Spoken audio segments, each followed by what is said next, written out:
Sa unang pagkakataon, nagsalita na si Czech Ambassador to the Philippines, Joseph Rictar, tungkol sa di mano'y tangkang pangingikil di mano sa kanya ng grupo ni MRT General Manager Al Vitangcol III. Naniniwala si Rictar na protektado ng makapangyarihang tao sa gobyerno si Vitangcol. May report si June Veneracion, exclusive. Siya si Czech Ambassador to the Philippines, Joseph Rictar, ang nagbunyag sa tangkang pangingikil daw ng grupo ni MRT General Manager Al Vitangcol III sa Czech company na Inicon Group. Ipinakita sa amin ni Rictar ang bahagi ng kanyang bahay kung saan nangyari raw ang meeting, kasama ang mga taong kadikit ni Vitangcol noong July 2012. Hiningan daw sila ng $30 million para makuha ang kontrata sa pagbili ng mga bagong-bago ng tren na MRT-3. Sa pulong, may tinatawagan daw ang tao ni Vitangcol. In the discussion, they had to consult the things which only this person can decide.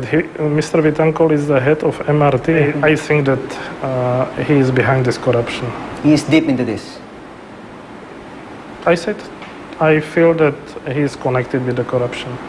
But to your mind, you think Mr. Vitangcol is being protected by influential people, occupying higher positions? If you follow all the case, if you follow all the problems rising up now in MRT,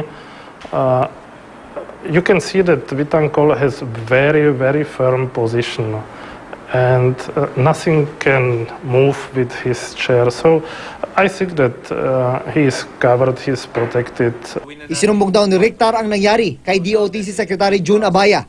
Ang resulta ng investigasyon ng DOTC kay Vitangcol, absuelto ito dahil wala raw ebidensya. It was, as I said, April 11, and the meeting last 2 hours. It was a long meeting. Okay. I described him everything, and he asked me also questions.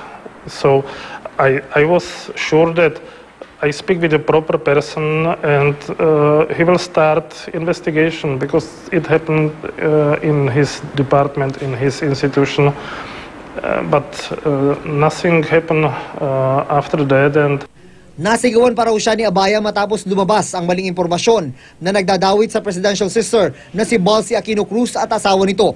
Sabi ni Rictar kay Abaya, wala raw itong katotohanan at ipinakalat lang daw para ilihis ang investigasyon. it was after 10 o'clock at night, and it was Secretary Abaya who called me, scary in the voice, and he asked me, what is this? And after 3 months when nothing happened, I was also a little nervous, and I a little raised the voice, and I said, you see, it's because that you don't do anything, you don't do any investigation, and now these people reply with something worse to accuse innocent people.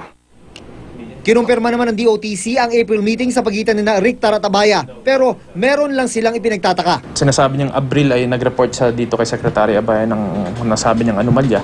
Ang tanong ko lang, bakit tumagal ng 9 na buwan mula nung sinasabi niyang insidente hanggang doon sa paglapit niya sa amin? Hinintay niya na magsimula na yung bidding para mabuksan ito sa lahat ng mga interesadong grupo noong Marso ng 2013 bago siya lumapit sa amin ng Abril. Bukas din daw ang DOTC na maling imbestigahan si Vitangcol.